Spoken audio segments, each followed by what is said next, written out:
par l'OTAN. Et à ce moment-là, il y a eu deux choses qui se sont passées.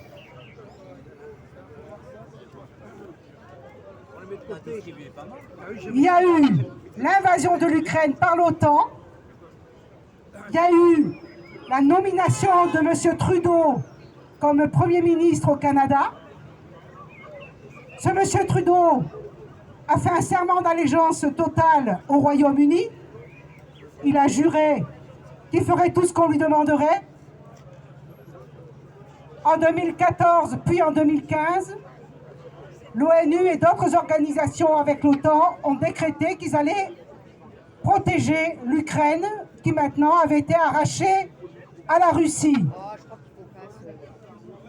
En fait, ce qui s'est passé, c'est qu'au même moment, le Canada a envoyé ses militaires pour les mettre contre la nouvelle frontière russe. Ça vient foutre ça, on n'est pas là pour ça. Si, on si. n'a rien à foutre. Mais les autres. Si tu veux parler, il n'y a aucun problème. Pour ça. Pourquoi je parle? Le monsieur n'est pas d'accord que je parle. Pourquoi j'en parle? Parce qu'il ne faut pas qu'on perde de vue que nous ne sommes pas là pour entrer en guerre. Et que je vois des gens qui prennent parti sur cette guerre. Pour la Russie, contre la Russie, l'Ukraine, pas l'Ukraine, etc. Il se passe quelque chose en Ukraine, dans des endroits très précis, comme le Donbass et la Crimée. Et on ne tue pas. Voilà, il faut se renseigner pour ceux qui veulent, puisque ça énerve le monsieur.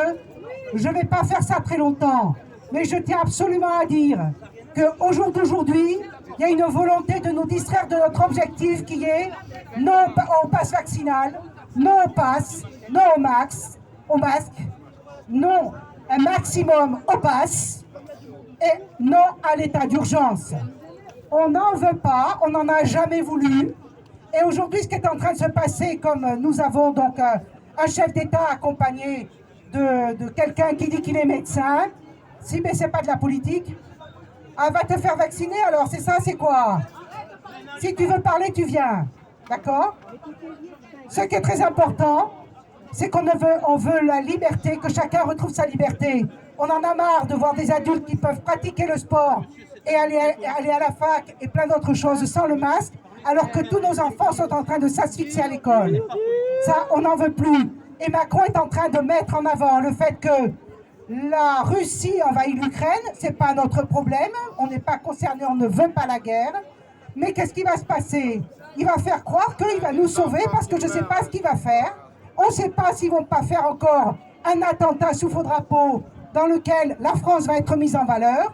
Et le 5 mars, il va faire sa première campagne politique. Mais aujourd'hui, ça fait 5 ans qu'on est en train de crever avec ce mec. Voilà. Donc, ce que je parle, ça peut paraître politique, mais pas véritablement, parce que sinon, je définirais une stratégie d'attaque. Or, nous nous rassemblons tous les samedis, sans aucune stratégie, avec la seule envie d'être solidaires, de rester dignes, vaccinés, pas vaccinés, avec un boulot, pas de boulot. Et ce qu'on veut, c'est la solidarité, c'est à manger pour tous. On ne veut plus les mensonges et les manipulations mentales qu'on a fait avec les médias.